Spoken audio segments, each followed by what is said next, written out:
तो साथियों, जैसा आपने हमारे थंबनेल पर देख लिया है, आपके लिए लेकर आए हम भारतीय राज्य व्यवस्था से संबंधित MCQ प्रश्न। ठीक है साथियों, आपको बता दूं कि आप किसी भी कंपटीशन की एग्ज़ाम की तैयारी करें, यानी कि किसी भी कंपटीशन एग्ज़ाम की तैयारी फॉर ऑल कंपटीशन एग्ज़ाम, ये जो आपकी है MCQ भारतीय राज्य व्यवस्था की, वो 100% आएगा। काफ़ी इंपॉर्टेंट है। ठीक है साथियों, काफ़ी इंपॉर्टेंट है। तो आपको ये कहूँगा कि किरण ऑनलाइन जो स्टडी है आपकी यूट्यूब चैनल, इसको जल्दी जल्दी शेयर कर दीजिए। ठीक है, लाइक कर दीजिए, कमेंट कर दीजिए और चैनल को सब्सक्राइब कर दीजिए और साथ में बेल आइकन दबा दीजिए। ठीक है साथियों, आपका समय ज़्यादा ना लेते हुए आगे बढ़ते हैं आपके MCQ क्वेश्चन पर। ठीक है, तो साथियों आ गए आपके पहले प्रश्न की और MCQ। तो आपको बता दें कि आपका जो पहला प्रश्न है वो क्या है कि सुप्रीम कोर्ट के जजों की संख्या किसके द्वारा बदली जा सकती है। ठीक है साथियों, आपका पहला प्रश्न है कि सुप्रीम कोर्ट में जो जज होते हैं उनकी संख्या किन के द्वारा बदली जा सकती है। कैसा मतलब कौन सा ऐसा पद होता है जिसके द्वारा जो सुप्रीम कोर्ट में जो जज होती है उनकी संख्या को बदला जा सकता है, उनमें संशोधन भी किया जा सकता है। तो आपको ऑप्शंस मिलेंगे साथियों। पहला ऑप्शंस मिलेगा आपको राष्ट्रपति आदेश, दूसरा संसद मिलेगा और तीसरा आपको मिलेगा सुप्रीम कोर्ट की अधिसूचना और चौथा जो आपको मिलेगा वो मिलेगा केंद्र सरकार की अधिसूचना। तो साथियों इन चारों में से आपको ऑप्शंस राइट करना है। या तो पहला हो सकता है, दूसरा हो सकता है, तीसरा हो सकता है या फिर चौथा हो सकता है। ठीक है साथियों, तो आपका जो आंसर होगा, तो साथियों आपको आंसर भी आपका दिखा देते हैं हम। ठीक है, आंसर क्यों ले चलते हैं। आपका आंसर साथियों संसद होगा। ठीक है, आपका आंसर क्या होगा साथियों, आपका आंसर होगा साथियों यानी कि सुप्रीम कोर्ट में। सुप्रीम कोर्ट की बात करते हैं अपन, तो सुप्रीम कोर्ट में जजों की संख्या है वो किसके द्वारा बदली जा सकती है। ठीक है, उसमें संशोधन भी किया जा सकता है। तो आपका आंसर जो है साथियों वो संसद। संसद में क्या क्या होता है साथियों, तो संसद को कानून बनाने का अधिकार है। ठीक है साथियों, संसद को कौन सा अधिकार है, एक तो कानून बनाने का अधिकार है। संसद है जो कानून द्वारा जजों की संख्या को बदल सकता है। ठीक है, संसद जो है वो कानून द्वारा जजों की संख्या को बदल सकता है। दूसरा ये कि प्रारंभ में सुप्रीम कोर्ट में कितने जज थे साथियों, तो सात जज थे। दूसरी ये कि वर्तमान में जजों की संख्या है वो 33+1 कर दी गई। क्या कर दी साथियों, 33+1 जो है वो सुप्रीम कोर्ट की बात कर रहे थे अपन। ठीक है साथियों, तो सुप्रीम कोर्ट में ये जजों की संख्या कर दी गई है 33+1। ठीक है साथियों, 33+1 की संख्या कर दी है सुप्रीम कोर्ट में जजों की। तो साथियों इसका आंसर था आपका राइट संसद। और आपको हम बता दूं साथियों, एक जो आंसर हम देंगे उस आंसर से रिलेटेड कोई भी क्वेश्चन आपको आ सकता है, वो हम आपका कवर करवा देंगे। ठीक है साथियों, तो जल्दी से जल्दी शेयर कर दीजिए वीडियो को लाइक कर दीजिए। आगे बढ़ते हैं अपने नेक्स्ट क्वेश्चन की ओर। हमारा जो नेक्स्ट क्वेश्चन है साथियों वो है नीति निर्देशक तत्वों को किस देश के संविधान से लिया गया है। ठीक है, भारत की जो नीति निर्देशक तत्व हैं उन्हें किस देश के संविधान से लिया गया साथियों। आपको ऑप्शंस मिलेंगे ब्रिटेन, कनाडा, अमेरिका और आयरलैंड। तो आपको इन चार ऑप्शनों में से, हालांकि मैं ये नहीं कहता हूँ कि ये चार ऑप्शन ही आपको मिलेंगे, आपको इनकी जगह पे कोई और ऑप्शन मिल सकता है, लेकिन इन चारों में से जो राइट ऑप्शन है साथियों, जो ऑप्शन है वो तो आपको मिलेगा ही। ठीक है, जो राइट ऑप्शन है वो तो आपको मिलेगा, लेकिन बाकी जो तीन ऑप्शन है वो कोई भी आ सकते हैं। ठीक है, तो ये आपको चार ऑप्शन मिलेंगे, या सपोज करते हैं चार ऑप्शन मिलेंगे आपको, ब्रिटेन मिलेगा, कनाडा मिलेगा, अमेरिका मिलेगा, आयरलैंड मिलेगा। तो इनमें से आपका कौन सा आंसर राइट है जो कि उस देश के संविधान से नीति निर्देशक तत्व लिए गए। तो आपका इसका राइट आंसर जो होगा वो आपको बता देते हैं। राइट आंसर की ओर ले चलते हैं आपको। तो आपका राइट जो आंसर है वो राइट आंसर है आपका डी। ठीक है, राइट आंसर डी है। राज्यसभा के लिए सदस्यों का नामांकन और राष्ट्रपति की निर्वाचन पद्धति यानी कि method of president's election. Method of president जो इलेक्शन है, राष्ट्रपति चुनाव की जो बात होती है, तो वो होती है आंसर आपका डी राइट है। ठीक है, नीति जो निर्देशक है वो डी यानी कि आयरलैंड से लिए गए। और आपको बता दूं कि ब्रिटेन और कनाडा से भी क्या क्या चीज़ें ली गई है वो आपको मैं बता देता हूं। तो ब्रिटेन से जो चीज़ ली गई है वो है संसदीय व्यवस्था। ठीक है, संसदीय व्यवस्था ली गई है। पार्लियामेंट्री सिस्टम, ठीक है, पार्लियामेंट्री सिस्टम लिया गया। इसके बाद जब बात करते हैं तो कैबिनेट सिस्टम भी लिया गया, यानी कि मंत्रिमंडल प्रणाली ली गई है। इसके बाद सिंगल सिटीजनशिप की जब बात करते तो एकल नागरिकता भी कहाँ से ली गई, ब्रिटेन से ली गई है। ठीक है, नेक्स्ट बात करते हैं अपन कनाडा की। तो कनाडा में जो है ना वो केंद्र द्वारा राज्य के राज्यपालों की नियुक्ति की जाती है। सशक्त केंद्र के साथ संघीय व्यवस्था और अवशिष्ट शक्तियों का केंद्र में निहित होना, यानी कि wasting of residuary power of centre. ठीक है, रेजिड्यूरी पावर इन सेंटर, ये जो कनाडा से लिए गए। ठीक है, आगे बढ़ते हैं अपने नेक्स्ट क्वेश्चन की ओर। तो आपको बता दूं कि अमेरिका से भी कौन सी चीज़ ली गई है। तो अमेरिका की जब बात करें तो मूल अधिकार लिए गए। ठीक है, फंडामेंटल राइट्स। ठीक है, फंडामेंटल जो राइट्स है वो अमेरिका से लिए गए। इसके बाद जब बात करते हैं तो अपन नेक्स्ट बाद में अपन बात करते हैं न्यायपालिका की स्वतंत्रता। जो न्यायपालिका की जो स्वतंत्रता होती है, इंडिपेंडेंस ऑफ जजिशियरी। ठीक है, जुडिशियरी की बात करते हैं तो वो भी अमेरिका से ली गई। और उपराष्ट्रपति का जो पद होता है ना, the post of vice president, वो भी अमेरिका से सीखा गया है। ठीक है, आगे बात करते हैं। नेक्स्ट क्वेश्चन है अपना, वो है मुख्य चुनाव आयुक्त की नियुक्ति किसके द्वारा की जाती है। ठीक है, मुख्य चुनाव जो आयुक्त है उसकी नियुक्ति किसके द्वारा की जाती है। ऑप्शंस मिलेंगे आपको, प्रधानमंत्री, राष्ट्रपति, मुख्य न्यायाधीश या इनमें से कोई नहीं। ठीक है, ये आपको ऑप्शंस मिल सकते हैं। तो आप क्वेश्चन को ध्यान में रखिए, ऑप्शंस आपको कोई भी मिल सकते हैं। ठीक है, ऑप्शन इनकी जगह कोई भी आ सकता है, लेकिन जो राइट आंसर है वो तो आएगा। ठीक है, राइट आंसर के अलावा 3 जो ऑप्शन आपको मिलेंगे वो कोई भी आ सकते हैं, इसलिए आपको क्वेश्चन ध्यान में रखना और क्वेश्चन का सीधा आंसर आपको याद रखना है। ठीक है, तो क्वेश्चन आपका ये आएगा कि मुख्य चुनाव आयुक्त की नियुक्ति किसके द्वारा की जाती है। ठीक है, जो चुनाव कराते हैं ना, मुख्य चुनाव आयुक्त जो होते हैं उनकी नियुक्ति किनके द्वारा की जाती है। ऑप्शन मिलेंगे, प्रधानमंत्री, राष्ट्रपति, मुख्य न्यायाधीश या इनमें से कोई नहीं। ठीक है, तो आपको ऑप्शंस मिलेंगे, इनके अनुसार आपका जो राइट आंसर है वो आपको बताना। तो आपका जो राइट आंसर है वो हम आपकी ले चलते हैं आपको उन राइट आंसर की ओर। आपका जो राइट आंसर है साथियों वो है राष्ट्रपति। ठीक है, राष्ट्रपति जो होता है वो ही मुख्य चुनाव आयुक्त को नियुक्त करता है। ठीक है, वो क्या करता है कि भारत में स्वतंत्र और निष्पक्ष रूप से राष्ट्र और राज्य के चुनाव कराने का जिम्मेदार होता है। ठीक है, राष्ट्रपति जो होता है वो भारत में स्वतंत्र और निष्पक्ष रूप से राष्ट्र और राज्य के चुनाव लड़वाने का जिम्मेदारी लेता है अपने पर। ठीक है, राष्ट्रपति कार्यकाल जो होता है राष्ट्रपति का वो होता है 6 वर्ष और 65 साल। ठीक है, 65 साल की आयु में कार्यकाल होता है 6 वर्ष। ठीक है, 65 साल की जो आयु थी वो राष्ट्रपति की लड़ सकते हैं चुनाव, और कार्यकाल 6 वर्ष का होता है। फर्स्ट सीईसी की जो बात करें सुकुमार सेन थे, और प्रेसिडेंट सीईसी की जो बात करें सुनील अरोड़ा है। ठीक है, सुनील अरोड़ा, आपको याद रखना है इन सारी चीज़ों को। ठीक है, तो आगे बढ़ते हैं अपने नेक्स्ट क्वेश्चन की ओर। नेक्स्ट जो आपका क्वेश्चन है वो है भारतीय संविधान में संशोधन का प्रस्ताव किस देश के संविधान से लिया गया है। अब भारत में जो संशोधन का जो प्रस्ताव था वो भी पारित हुआ, तो वो किस देश के संविधान से लिया गया है। तो आपका ऑप्शंस मिलेंगे आपको, रूस, दक्षिण अफ्रीका, अमेरिका या ब्रिटेन। ठीक है, इन 4 ऑप्शंस मिलेंगे आपको। तो भारत में संशोधन की जो प्रस्ताव है वो किस देश के संविधान से लिया गया है, तो आपको ऑप्शंस मिलेंगे। तो आपके ऑप्शंस जो राइट ऑप्शन है, आप इनको इन चारों में से आपको राइट ऑप्शन चुनना पड़ेगा। ठीक है, राइट ऑप्शन, तो आपको राइट ऑप्शन की ओर ले चलेंगे अपन। ठीक है, तो राइट आंसर जो अपना है वो है दक्षिण अफ्रीका। ठीक है, दक्षिण अफ्रीका के देश की जो संविधान है वहाँ से अपने भारत में संविधान में संशोधन किस प्रकार से करते हैं वो प्रस्ताव पारित हुआ था दक्षिण अफ्रीका से। ठीक है, रूस की जो बात करते हैं मौलिक कर्तव्य जो होते हैं वो अनुच्छेद 51A से लिए गए। ठीक है, मौलिक कर्तव्य जो रूस से लिए गए अनुच्छेद आते हैं 51A में, और मौलिक अधिकार जो है वो अमेरिका से भी लिए गए। इस बात करते हैं ब्रिटेन की, तो ब्रिटेन से विधायी यानी कि लेजिस्लेटिव। ठीक है, लेजिस्लेटिव लिए गए, और प्रक्रिया होती है पार्लियामेंट्री सिस्टम। पार्लियामेंट्री सिस्टम में ये होती है। ठीक है, पार्लियामेंट्री सिस्टम और प्रक्रिया विधायी वो ब्रिटेन से लिया गया है। ठीक है, कौन कौन सी चीज़ मैं आपको पहले से बता देता हूँ कि भारतीय राज्य व्यवस्था की बात कर रहे हैं हम, तो भारत में कौन कौन सी चीज़ें कहाँ, मतलब कहाँ से चीज़ें भारत में राज्य व्यवस्था के रूप में ली गई है। ठीक है, तो आगे बढ़ते हैं अपने एमसीक्यू क्वेश्चन की ओर। तो अपना जो अगला प्रश्न है वो है कि मंत्रिपरिषद का एक सदस्य, ठीक है, मंत्रिपरिषद का एक सदस्य अधिकतम कितने, ठीक है, अधिकतम कितनी अवधि तक राज्य निर्वाचन सभा का सदस्य बने बिना अपनी पद पर रह सकता है। ठीक है, मंत्रिपरिषद की जो बात करते हैं, मंत्रिपरिषद का जो एक सदस्य है वो अधिकतम कितने साल तक या किस समय तक राज्य विधानसभा का जो सदस्य है वो बना रह सकता है अपने पद पर। ठीक है, विधानसभा का सदस्य बिना अपने पद पर रह सकता है। ठीक है, बिना अपनी पद पर रह सकता है। ठीक है, मंत्रिपरिषद का सदस्य, तो वो जो बात करते हैं अपन वो कितने पद तक रह सकता है, वो आंसर होगा इसका 3 महीने है, 6 महीने है, 1 वर्ष है या 3 वर्ष है। ठीक है, आपको ऑप्शंस मिलेंगे, इसका राइट आंसर आपको चुनना होगा। ठीक है साथियों, तो राइट आंसर जो उसकी ओर अपन ले चलते हैं आपको। तो राइट आंसर है आपका, तो राइट आंसर था ना आपका, राइट आंसर आपका है 6 महीने तक। ठीक है, 6 महीने तक रह सकता है। अब इसमें होता क्या है कि एक व्यक्ति है जो राज्य विधानसभा के किसी भी सदन का सदस्य हो नहीं, ठीक है, किसी भी, मतलब एक व्यक्ति है जो राज्य विधानसभा के किसी भी सदन का सदस्य नहीं है, उसे भी मंत्री के रूप में नियुक्त किया जा सकता है। ठीक है, इसमें बात करते हैं मंत्रिपरिषद में। इसके बाद जो बात करते हैं, लेकिन 6 महीने के भीतर उन्हें राज्य विधानसभा के किसी भी सदन का सदस्य यानी कि चुनाव द्वारा या नामांकन द्वारा बनना चाहिए, अन्यथा वह मंत्री पद भी इसके पास नहीं रह सकता। ठीक है, मंत्री पद पर वह नहीं रह सकता। तो हम आपके एक एमसीक्यू क्वेश्चन के जरिए हम आपका जो राइट आंसर है ना उसके भी पीछे भी जो भी आपके क्वेश्चन आ सकते हैं जो आने लायक है उसके बारे में हम आपको बताते हैं। तो साथियों जल्दी से जल्दी आपने किरण ऑनलाइन जो स्टडी है इसको सब्सक्राइब कर दीजिए। ठीक है, किरण ऑनलाइन स्टडी के चैनल है अपना, इसको सब्सक्राइब कर दीजिए और साथ में क्या कर दीजिए, बेल आइकन ज़रूर दबा दीजिए। ठीक है, साथ में बेल आइकन दबा दीजिए, घंटी का जो बटन है उसको दबा दीजिए। ठीक है, मित्रों के साथ शेयर कर दीजिए जल्दी। अपने अगले क्वेश्चन की ओर आगे बढ़ते हैं अपन।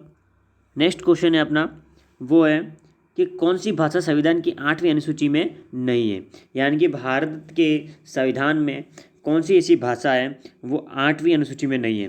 आपको ऑप्शंस मिलेंगे फारसी, संस्कृत, कश्मीरी या नेपाली। तो इन ऑप्शंस में से आपको राइट आंसर चूज करना है। तो राइट आंसर आपका कौन सा है, राइट आंसर को आपको दिखा देते हैं।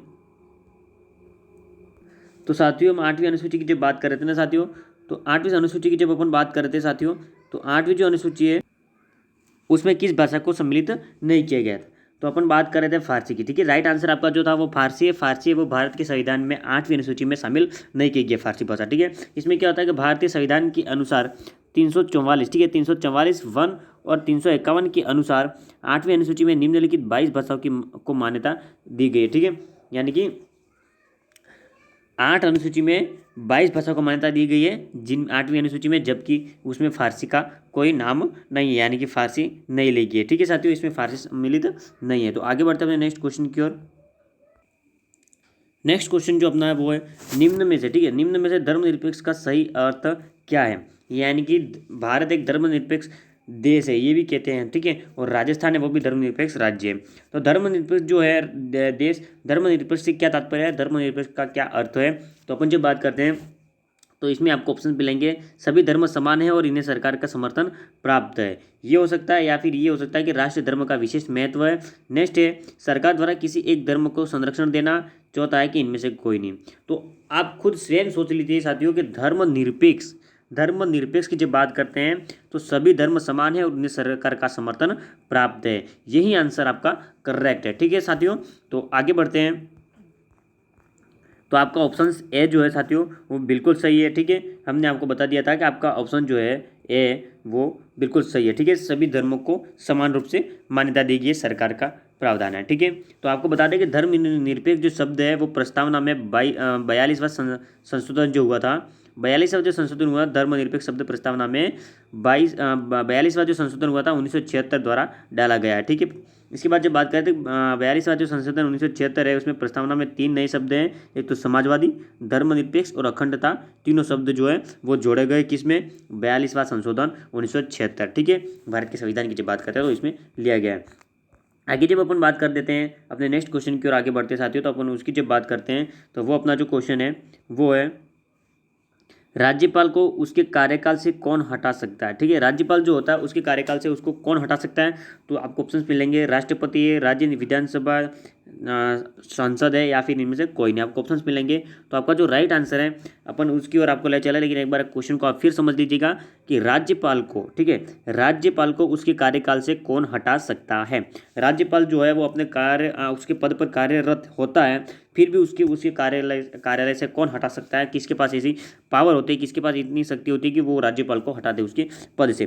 तो उसकी जब बात करते हैं वो कौन होता है, तो साथियों उसकी जब बात करते हैं अपन तो वो होता है राष्ट्रपति। ठीक है साथियों, राष्ट्रपति जो होता है वो राज्यपाल को उसके जो कार्यकाल होता है वहाँ से उसे निष्कासित कर सकता है, उसको हटा सकता है। राज्यपाल की जब बात करते हैं अपन तो राज्यपाल राज्य में केंद्र का प्रतिनिधित्व होता है। ठीक है, राज्यपाल की बात कर रहे हैं साथियों, तो राज्यपाल जो होता है वो राज्य में केंद्र का प्रतिनिधि होता है तथा राष्ट्रपति के प्रसाद परेड, ठीक है, प्रसाद परेड यानी कि एट द प्लेजर, ठीक है, एट द प्लेजर पद पर बना रहता है, वह कभी भी पद से हटाया जा सकता है। ठीक है, ये आपको याद रखना है।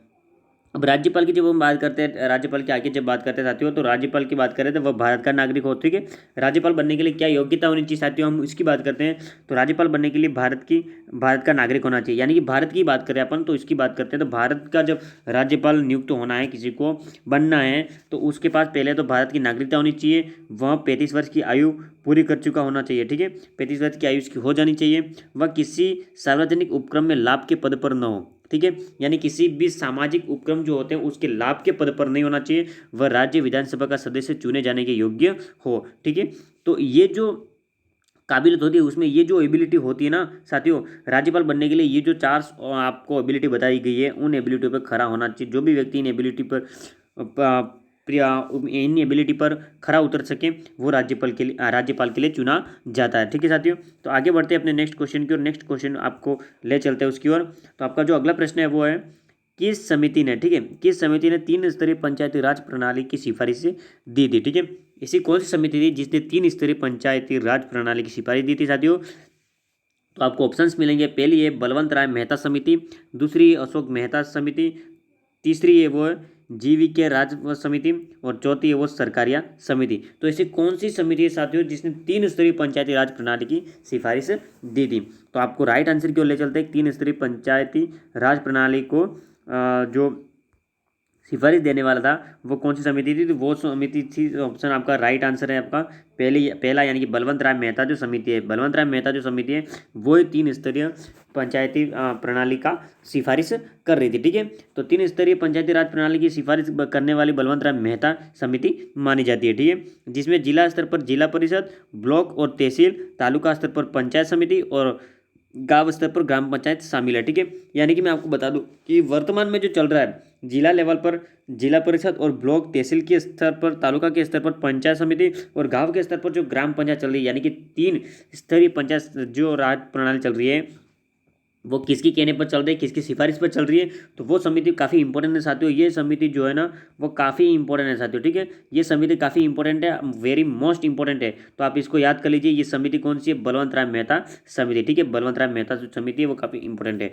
इसके हिसाब से ही ये जो 3 पंचायती राज प्रणाली है वो चल रही है। ठीक है, आगे बढ़ते हैं अपने नेक्स्ट क्वेश्चन की ओर साथियों। तो अपना जो अगला प्रश्न है वो है भारत में गार्जियन। ठीक है, भारत में गार्जियन ऑफ पब्लिक पर्स किसे कहा जाता है? भारत में गार्जियन ऑफ पब्लिक पर्स किसे कहा जाता है? तो आपको ऑप्शंस मिलेंगे साथियों, नियंत्रक और महान्यायवादी। ठीक है, नियंत्रक और महान्यायवादी, वित्त मंत्री, सार्वजनिक लेखा समिति का चेयरमैन और प्रधानमंत्री। आपको ये 4 ऑप्शन मिलेंगे, इनमें से आपको राइट आंसर को चूज करना है। कौन सा ऐसा राइट आंसर है जिसे गार्जियन ऑफ पब्लिक पर्स कहा जाता है? ठीक है, गार्जियन ऑफ पब्लिक पर्स। ठीक है, तो आपको राइट आंसर की ओर ले चलते साथियों। पहला जो आपका ऑप्शन है साथियों वही आपका राइट आंसर है। ठीक है, पहला जो ऑप्शन है वही आपका राइट आंसर है, नियंत्रक और महान्यायवादी। नियंत्रक और महान्यायवादी उसे ही कहते हैं गार्जियन ऑफ पब्लिक पर्स। ठीक है, यह आर्टिकल यानी कि आर्टिकल 148 में आता है। ठीक है, आर्टिकल 148 में आता है ये। 148 में जो प्रेजेंट जो होता है CAG। ठीक है, इसकी जो प्रेजेंट CAG जो है वो राजीव मिस्त्री है। ठीक है, राजीव मेहर्षि जो है, मेहरिषि जो है वो इसके प्रेजेंट CAG है। ठीक है, और नियुक्ति कौन करता है? वो राष्ट्रपति है, वो नियुक्त करता है। अवधि कितनी होनी चाहिए? 6 वर्ष की अवधि होनी चाहिए और 65 साल की आयु उसकी पूरी होनी चाहिए। यानी कि वही बात आ गई जो कि राष्ट्रपति होता है। ठीक है साथियों, राष्ट्रपति की नियुक्ति करता है। ठीक है, और जो कि राष्ट्रपति के लिए 6 वर्ष और 65 वर्ष की आयु होनी चाहिए। 6 वर्ष तक उसका कार्यकाल होता है। ठीक है, तो आगे बढ़ते हैं नेक्स्ट क्वेश्चन की ओर। ठीक है, अगला जो प्रश्न है अपना वो है किस अनुच्छेद में उच्च न्यायालय को रिट जारी करने की शक्ति देता है? कौन सा अनुच्छेद है जो उच्च न्यायालय को रिट जारी करने की शक्ति देता है? तो ऐसा कौन सा अनुच्छेद है? अनुच्छेद 222 है, अनुच्छेद 224, अनुच्छेद 226, अनुच्छेद 228। तो कौन सा अनुच्छेद है वो उच्च न्यायालय को रिट जारी करने की शक्ति प्रदान करता है? तो अपन उस अनुच्छेद की जब बात करते हैं साथियों तो वो अनुच्छेद आपका है 226। ठीक है, अनुच्छेद 226 जो होता है आर्टिकल 226 जो होता है राइट फॉर्मल रिटर्न ऑर्डर। ठीक है, रिट फॉर्मल रिटर्न ऑर्डर। ठीक है साथियों, ये जारी करता है सुप्रीम कोर्ट को। ठीक है, सुप्रीम कोर्ट की बात करते हैं आर्टिकल 32 यानी कि आर्टिकल 32 इन्फोर्समेंटल। ठीक है, इन्फोर्समेंट ऑफ फंडामेंटल राइट्स। ठीक है, enforcement of fundamental rights article 139 की जब बात करते हैं तो अदर देन फंडामेंटल राइट्स। ठीक है, इसमें अन्य जो फंडामेंटल राइट्स होते हैं वो आते हैं। ठीक है, आगे जब बात करते हैं साथियों अपन अगला जो प्रश्न है अपना वो है कि संघ लोक सेवा आयोग। ठीक है, संघ लोक सेवा आयोग यानी कि RPS की जब बात करते हैं संघ लोक सेवा आयोग के सदस्य की सेवानिवृत्ति की आयु क्या होती है? ठीक है, सेवानिवृत्ति यानी कि जो रिटायरमेंट होता है उसके समय अवधि कितनी होती है? ठीक है, कितने वर्ष की अवधि में वह रिटायरमेंट आ सकते हैं, सेवानिवृत्त हो सकते हैं? 65 वर्ष की आयु, 64 वर्ष की, 63 वर्ष या 62 वर्ष। ठीक है, यानी कि आपको क्रीम प्राइस दिए रखा है 62, 63, 64 या 65 किस वर्ष की अवधि में वो RPC वाले जो होते हैं वो सदस्य सेवानिवृत्त पा सकते हैं। ठीक है साथियों, तो राइट आंसर जो है 65 वर्ष। ठीक है, राइट आंसर जो होता है वो 65 वर्ष है। 65 वर्ष की आयु में वो रिटायरमेंट ले सकते हैं। UPSC की जब बात करें साथियों UPSC की, ठीक है, UPSC जो मेन एग्जाम होता है उसकी जब बात करते हैं तो अध्यक्ष होता है वो अरविंद सक्सेना है। ठीक है, अरविंद सक्सेना है। स्थापित कब की गई UPSC? 1 अक्टूबर 1926 में। और मुख्यालय कहाँ है UPSC का? नई दिल्ली। ठीक है साथियों, UPSC का मुख्यालय नई दिल्ली। ठीक है, तो आगे बढ़ते हैं अपने नेक्स्ट क्वेश्चन की ओर साथियों। नेक्स्ट क्वेश्चन जो अपना है वो है मतदाताओं का पंजीकरण किसकी जिम्मेदारी है? ठीक है, अब मतदाताओं का जो पंजीकरण करने की जो आवश्यकता होती है वो किसकी जिम्मेदारी होती है? तो वो होती है वोटर की व्यक्तिगत रूप से होती है। ऑप्शन मिलेगा आपको सरकार, ऑप्शन मिलेंगे चुनाव आयोग या निगम की। निगम, चुनाव आयोग, सरकार या वोटर व्यक्तिगत रूप से। तो मतदाताओं का पंजीकरण किसकी जिम्मेदारी है? वो चुनाव आयोग की। ठीक है साथियों, तो आगे बढ़ते हैं अपन। कौन सा आपका आंसर है साथियों? तो मैंने आपको आंसर बता दिया था साथियों। चुनाव आयोग जो होता है वो जो होता है वो मतदाताओं के लिए जो पंजीकरण करवाना की जिम्मेदारी होती है वो चुनाव आयोग की होती है। ठीक है साथियों, तो आपकी अगला जो क्वेश्चन की ओर अपन आगे बढ़ते हैं साथियों। अपना जो अगला क्वेश्चन है वो है, डाइट किस देश की संसद का नाम है? डाइट जो है वो किस देश की संसद का नाम है? ऑप्शंस आपको मिलेंगे जापान, फ्रांस, स्पेन या ईरान। आपको ऑप्शंस मिलेंगे साथियों, तो इन ऑप्शंस के आधार पर आपको राइट ऑप्शन जो वो चुनना है कि डाइट किस देश की संसद का नाम है। ठीक है, तो आपको आपका राइट आंसर की ओर ले चलते साथियों। जापान जो होता है साथियों, ठीक है, जापान जो होता है वो राइट आंसर होता है कि जापान के अनुसार ही डाइट जो है वो जापान देश की संसद है। ठीक है, फ्रांस की बात करें नेशनल असेंबली जो है वो फ्रांस में, और कोर्ट्स की जब बात करें वो स्पेन में, और ईरान की बात करें तो मेजलिस। ठीक है, ईरान की मेजलिस। ठीक है, तो आपको ये याद रखना है। ठीक है साथियों, नेक्स्ट क्वेश्चन की ओर अपन आगे बढ़ते हैं। अपना जो अगला जो प्रश्न है उसकी जो बात करते हैं साथियों, तो अपना अगला जो प्रश्न है वो है कि भारतीय कंसोलिडेटेड, ठीक है साथियों, भारतीय कंसोलिडेटेड फंड में से फंड निकालने, ठीक है, फंड निकालने के लिए किसकी अनुमति की आवश्यकता होती है? यानी कि भारतीय कंसोलिडेटेड फंड में से फंड निकालने के लिए किसकी अनुमति की आवश्यकता होती है? राष्ट्रपति की, मंत्रिपरिषद की, संसद की, या इनमें से कोई नहीं। आपको ऑप्शंस मिलने के साथियों, तो राइट आंसर आपका जो है वो राष्ट्रपति की। ठीक है, तो राष्ट्रपति की अनुमति के बिना कोई भी वो भारतीय कंसोलिडेटेड जो फंड है वो उसमें से फंड नहीं निकाल सकता। यानी कि समेकित जो निधि होती है, समेकित निधि में जो फंड होता है कंसोलिडेटेड, ठीक है, कंसोलिडेटेड जो फंड होता है समेकित निधि, उसमें से कोई भी फंड नहीं निकाल सकता है बिना राष्ट्रपति के परमिशन के। ठीक है, सरकार द्वारा प्राप्त रेवेन्यू जो होता है और इसके द्वारा किए गए खर्च असाधारण वस्तु को छोड़कर समेकित निधि का हिस्सा है। समेकित निधि जो होती है उसका हिस्सा कौन कौन सा है? तो सरकार द्वारा प्राप्त रेवेन्यू और इसके द्वारा दिए गए खर्च असाधारण वस्तु को छोड़कर बाकी सब जो भी चीज़ें होती है वो समेकित निधि का हिस्सा है। ठीक है साथियों, तो साथियों उम्मीद करता हूँ साथियों, क्या करता हूँ मैं, उम्मीद करता हूँ आपसे कि जो भारतीय राज्य व्यवस्था जो है साथियों हम आपके लिए लेकर आए हैं, और भारतीय राज्य व्यवस्था से जुड़े किसी भी प्रश्न को आप बड़ी आसानी से हल कर सकते हैं, बड़ी आसानी से इसका आंसर दे सकते हैं। उम्मीद करता हूँ साथियों, तो ये भी आपसे आशा रखता हूँ साथियों कि जल्दी से जल्दी आप आपके जो किरण ऑनलाइन स्टडी जो है चैनल, इसको आप क्या करेंगे साथियों, सब्सक्राइब करेंगे चैनल को सब्सक्राइब करेंगे, साथ में बेल आइकन जरूर दबाएंगे, घंटी का बटन दबाएंगे, ऑल नोटिफिकेशन रखेंगे, और आप इसको शेयर भी करेंगे। ये जो वीडियो आपको इसको शेयर करेंगे, कमेंट करेंगे साथियों। ठीक है, कमेंट करेंगे, और ख़ास उम्मीद तो ये करता हूँ कि आप एक कमेंट तो करेंगे, आप शेयर भी करेंगे, और आपसे ये उम्मीद भी रखता हूँ कि आप इस क्लास को, इस वीडियो को आप लाइक भी करेंगे साथियों। आप जितना आप अधिक लाइक करोगे हमें आप मोटिवेट करते रहोगे, हम मोटिवेट होंगे कि नहीं वास्तव में लोग हमारी क्लास को अटेंड कर रहे हैं और रियल में लोगों में उत्साह है भारतीय राज्य व्यवस्था के बारे में। ठीक है साथियों, जानने के बारे में। तो साथियों नेक्स्ट क्लास लेकर आएंगे, हम नेक्स्ट वीडियो लेकर आएंगे। तब तक के लिए धन्यवाद। बने रहिए आपके अपने चैनल किरण ऑनलाइन स्टडी पर। थैंक यू दोस्तों।